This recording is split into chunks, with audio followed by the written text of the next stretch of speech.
اور پھر یہ سکھایا جاتا ہے کہ جب قرض کا لین دین کیا جائے تو جو قرض لے رہا اس کی ذمہ داری ہے کہ وہ املا لکھوائے اور ایسے تمام معاملات کو لکھ لیا جائے۔ اس کے بعد غزوہ بدر کا ذکر آتا ہے کہ غزوہ بدر میں اللہ تعالیٰ کیسے کسی چھوٹی سی تعداد کو کتنی بڑی تعداد پہ غلبہ دے دیتا ہے۔ تو اللہ کے لیے کوئی مشکل نہیں ہے کہ دنیا میں بظاہر بڑی نظر آنے والی طاقتوں کو ڈھہ دے، یا دنیا میں چھوٹی سے اہل حق کو کتنی بڑی بڑی قوموں کے اوپر غلبہ عطا کر دے۔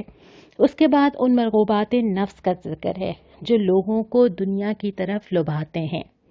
یعنی وہ ساری چیزیں جو انسان کو اٹریکٹ کرتی ہیں وہ ہر ایک کے لیے شاید الگ ہوں گی، وہ میرے لیے الگ ہوں گی، وہ آپ کے لیے الگ ہوں گی، اور وہ زندگی کے ہر دور میں بھی شاید الگ ہوں گی۔ وہ بچپن میں کچھ اور تھیں، وہ ٹین ایج میں کچھ اور ہیں، وہ اس کے بعد والے عمر کے ادھیڑ عمر حصے میں کچھ اور ہیں۔ تو زندگی کے ہر حصے میں وہ چیز جو مجھے دنیا کی طرف کھینچتی ہو، وہ ساری چیزیں اس مرغوبات نفس میں آتی ہیں۔ کسی کے لیے وہ گیجٹس ہوں گے، کسی کے لیے وہ کپڑے ہوں گے، کسی کے لیے وہ گھر ہوگا، کسی کے لیے وہ گاڑی ہوگی، کسی کے لیے وہ سونے کے زیورات ہوں گے۔ تو جس انسان کے لیے بھی جو چیز اس کو دنیا کی طرف لبھاتی ہو، اس کو اپنے سے دور کرنا اور یہ سمجھنا کہ یہ دنیا کی چند روزہ زندگی کا سامان ہے۔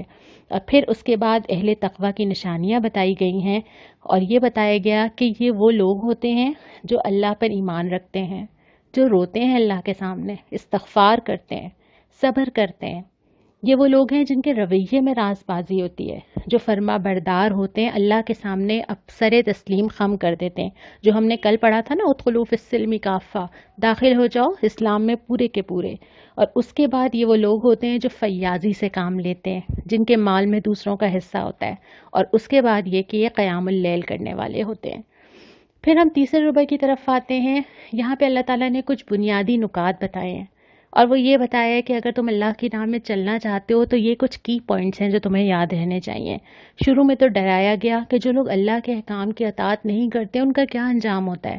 نہ صرف دنیا میں بلکہ آخرت میں بھی۔ دنیا میں بظاہر کبھی کبھی ایسا لگتا ہے کہ وہ انجام فوری طور پہ نہیں آ رہا، لیکن اگر ہم بنظر غائر دیکھیں تو ہمیں اندازہ ہوتا ہے کہ جو راستہ اللہ کی اطاعت سے ہٹ کے کہیں نہ کہیں اور جا رہا ہوتا ہے، آخرکار اس پہ تباہی اور بربادی ہی ہوتی ہے۔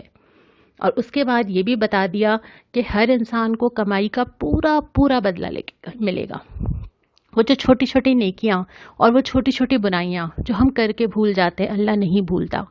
وہ جو چیزیں ہم معاشرے میں چلن ڈالتے ہیں اور ہمارے بعد لوگ ہمیں دیکھ کے سیکھتے ہیں، وہ جو نئے نئے رواج ہم شروع کر دیتے ہیں، اچھے ہوں یا برے ہوں، وہ جو نئی نئی چیزیں ہم معاشرے میں پیدا کر دیتے ہیں، وہ جو کوئی ایک چیز ہم کسی اور کو سکھا دیتے ہیں، وہ جو ایک جملہ جو ہم کسی سے کہہ دیتے ہیں، وہ جو 1 روپیہ ہم کہیں لگا دیتے ہیں، اور اس کا سلسلہ کہاں تک چلتا چلا جا رہا ہے، اگر وہ نیکی کی راہ پہ ہوگا تو اللہ وہ سارا نکال کے لے آئے گا، اور اگر وہ برائی کی راہ پہ ہوگا تو اللہ اس کے بھی سارے اثرات نکال کے لے آئے گا۔ تو ہر انسان کو اپنی کمائی کا پورا بدلہ ملے گا۔ اس کے بعد پھر اللہ کی قدرت اور ملکیت کا ذکر ہے، بہت ہی پیاری آیت ہے، قل اللہم مالک الملک تؤتی الملک من تشاء،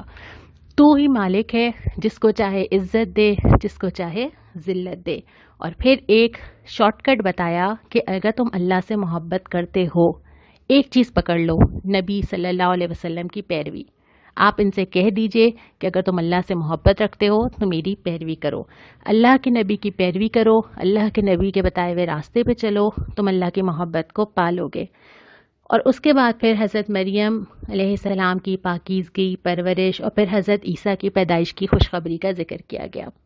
جب ہم چوتھے ربع کی طرف بڑھتے ہیں تو ابتدا میں پھر وہی موضوع واپس آتا ہے جس کو ہم نے اپنے پہلے سپارے میں پڑھا تھا، یعنی اہل کتاب کو جو مخاطب کیا گیا تھا اور فرد جرم گنوائی گئی تھی، یہاں پہ اہل کتاب سے سوالات اٹھائے گئے کہ تم کیوں نہیں مانتے اس کتاب کو، تم تو جانتے تھے، تمہیں تو اس کی بشارت دی گئی تھی، تمہاری کتابوں میں رسول کے آنے کی پہلے سے خوشخبری موجود تھی، تو تم کیوں نہیں اس نبی کو مانتے۔ کچھ سوالات اٹھائے گئے اور پھر مسلمانوں کو دوبارہ سے خبردار کیا کہ یہ اہل کتاب کبھی تمہارے ساتھی نہیں ہو سکتے، اور یہ تمہارے حق میں کبھی اچھا نہیں چاہتے، اور یہ وہ لوگ ہیں جو تم سے کچھ اور کہتے ہیں اور کسی اور سے کچھ اور کہتے ہیں۔ اور آخر میں جو اللہ تعالیٰ نے خبردار کیا ہے وہ یہ ہے کہ جو ایمان پا کر کفر اختیار کرے، اللہ اسے بار بار ہدایت نہیں دیتا۔ یعنی جس شخص کو اللہ ہدایت کا موقع دیتا ہے، اور یہ میرے اور آپ کے لیے بھی ہے کہ اللہ تعالیٰ جب ہمیں قرآن اٹھانے کا موقع دیتا ہے، قرآن کو پڑھنے کا موقع دیتا ہے، قرآن کو سمجھنے کا موقع دیتا ہے، تو اللہ تعالیٰ چاہتا ہے کہ ہم اس موقع سے فائدہ اٹھائیں۔ اگر آج آپ میری یہ آڈیو سن رہے ہیں تو یہ اللہ تعالیٰ کی توفیق کے بغیر نہیں ہو سکتا، یہ ممکن ہی نہیں تھا اگر اللہ آپ کو اس کا موقع نہ دیتا۔ لیکن اگر اس موقع کو حاصل کرنے کے بعد اگر ہم اس پہ عمل نہ کریں، اگر ہم اس سے منہ موڑ جائیں، اگر ہم اس کو اہمیت نہ دیں، اگر ہم مزید قرآن سے محبت محسوس نہ کریں، قرآن کو سمجھنے کی کوشش نہ کریں، تو اللہ تعالیٰ یہ موقع ہر ایک کو بار بار نہیں دیتا۔ اللہ اپنے پیغام کی اور اپنے کتاب کی ناقدری کو برداشت نہیں کرتا۔ تو اللہ تعالیٰ جس کو موقع دیتا ہے اس کو اپنے آپ کو خوش نصیب بھی سمجھنا چاہیے، اور اللہ کی اس توفیق کو محسوس کرنا چاہیے کہ ابھی اللہ تعالیٰ ہم سے مایوس نہیں ہوا،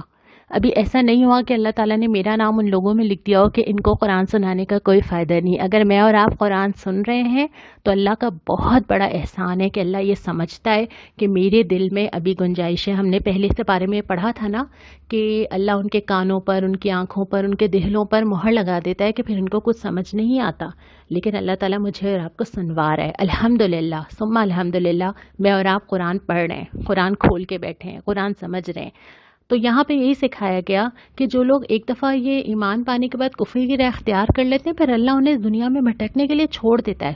پھر اللہ ان کو چھوڑ دیتا ہے کہ جاؤ، اگر تم سمجھتے ہو کہ تم اپنے بل بوتے پہ کچھ کر سکتے ہو تو جاؤ دنیا کو تسخیر کرو، اور ہم جانتے ہیں ایسا نہیں ہو سکتا۔ تو اللہ تعالیٰ مجھے اور آپ کو اس وقت سے بچائے۔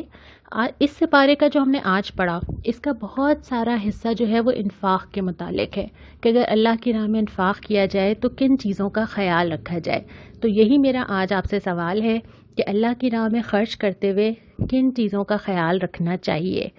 اور جو دعائیں آج ہم نے پڑھی آج کے سپارے میں، وہ سورہ آل عمران میں 2 دعائیں آئی ہیں،